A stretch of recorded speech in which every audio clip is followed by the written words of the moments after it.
আল্লাহ আমার রব, এই রবি আমার সব। আসসালামু আলাইকুম রহমতুল্লাহি ওয়া আলী রাদিয়াল্লাহু তাআলা আনহু-এর শিক্ষা, ঋণ মুক্তির আমল। একবার এক লোক ঋণ পরিশোধের জন্য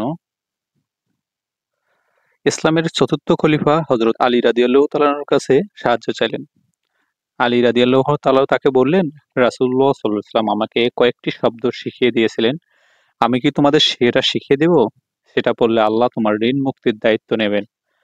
তোমার ঋণ যদি পর্বত প্রমাণ হয় তাহলেও। এরপর আলী রাদিয়াল্লাহু তাআলা আনহু এই ব্যক্তিকে কথাগুলো শিখিয়ে দিলেন।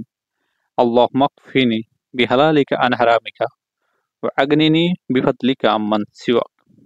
অর্থাৎ, হে আল্লাহ, হারামের পরিবর্তে তোমার হালাল রুজি আমার জন্য যথেষ্ট করো।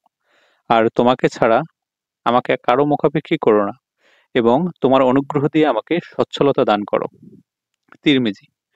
আর্থিক দুরবস্থায় পড়লে মানুষ ঋণ নিতে বাধ্য হয়। ঋণের টাকার প্রয়োজনে পূরণের চেষ্টা করে। তবে সাধ্যের বাইরে ঋণ দেয়া নেওয়া দুটোই ইসলামে নিষেধ করেছে।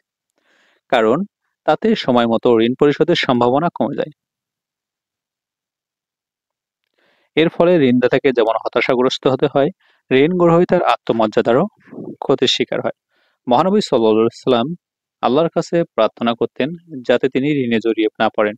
হযরত আয়েশা রাদিয়াল্লাহু তাআলা আনহা বলেছেন, রাসূলুল্লাহ সাল্লাল্লাহু আলাইহি ওয়াসাল্লাম নামাজের পর দোয়া করতেন, হে আল্লাহ, আমি তোমার কাছে গুনাহ ও ঋণ থেকে পানা চাচ্ছি। এক প্রশ্নকারী জিজ্ঞেস করলেন, হে আল্লাহর রাসূল, আপনি ঋণ থেকে বেশি পানা চান কেন? রাসূল সাল্লাল্লাহু আলাইহি ওয়াসাল্লাম জবাব দিলেন, মানুষ ঋণগ্রস্ত হলে মিথ্যা বলে এবং ওয়াদা ভঙ্গ করে। বুখারী হাদিস। সুপ্রিয় বন্ধুরা,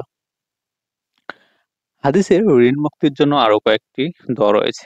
আল্লাহুম্মা ইন্নী আউযু বিকা মিনাল হাম্মি ওয়াল হাযানি ওয়া আউযু বিকা মিনাল আজ্জি ওয়াল কাসালি ওয়া আউযু বিকা মিনাল বুখলি ওয়াল জুবনি ওয়া আউযু বিকা মিন দালাই দাইনি ওয়া গালাবাতিল রিজাল। অর্থাৎ, হে আল্লাহ, নিশ্চয় আমি আপনার আশ্রয় নিচ্ছি দুশ্চিন্তা ও দুঃখ হতে, অপারগতা ও অলসতা থেকে, কৃপণতা ও ভীরুতা থেকে, ঋণের ভার ও মানুষের দমন-পীড়ন থেকে। বুখারী।